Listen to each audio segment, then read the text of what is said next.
Halo semua, welcome back to my YouTube channel.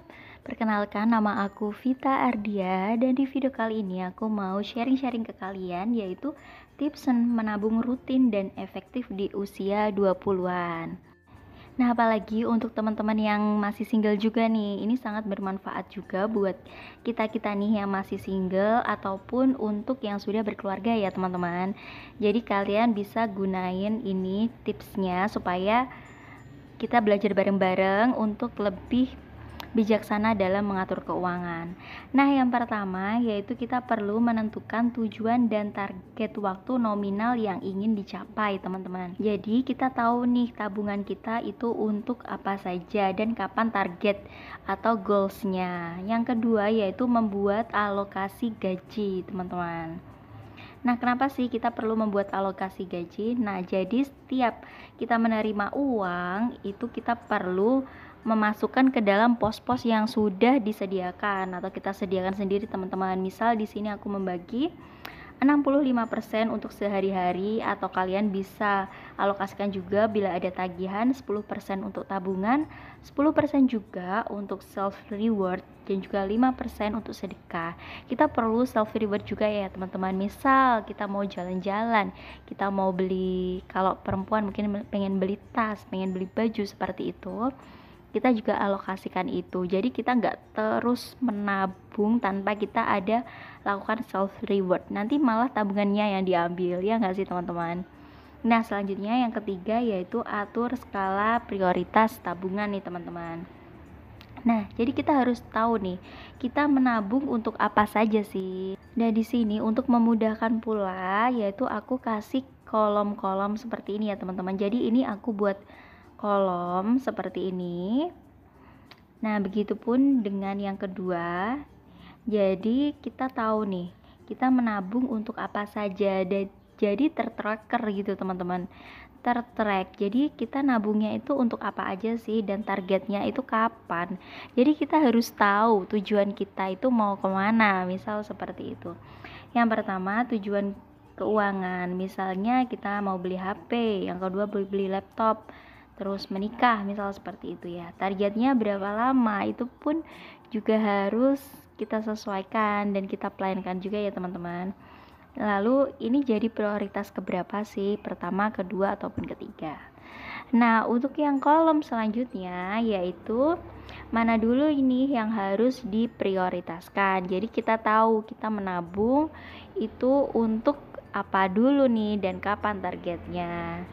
Jadi kita tahu tujuan keuangannya itu apa saja, prioritasnya apa saja, dan alokasinya berapa. Yang penting itu. Jadi kita menabung masuk pos alokasi atau masuk celengan itu kita tahu teman-teman, yang sudah kita tabung itu berapa, sampai di mana progresnya, kurang berapa, itu kita perlu evaluasi. Maka dari itu penting sekali kita ngeplan. Jadi kalau zaman dulu kan pasti menabungnya pakai celengan ya, sampai sekarang pun juga masih banyak, tapi kan habis itu kita nggak tahu nih celengan kita udah dapat berapa dan rencananya kapan nih mau dibukanya, seperti itu. Jadi alokasinya ini sesuaikan dengan kebutuhan masing-masing ya teman-teman. Ini hanya sekedar masukan aja, seperti itu. Yang keempat yaitu perlu sisihkan tabungan di awal bulan. Nah, jadi sisihkan dulu baru sisakan teman-teman. Yang pasti kalau kita udah menggunakan uangnya, mau menabung pasti nggak akan pernah ketemu ya teman-teman, nggak pernah ada uang sisa deh, seperti itu. Selanjutnya nomor 5, memisahkan rekening tabungan dan rekening pengeluaran supaya tidak tercampur aduk dan kita mudah untuk evaluasinya teman-teman.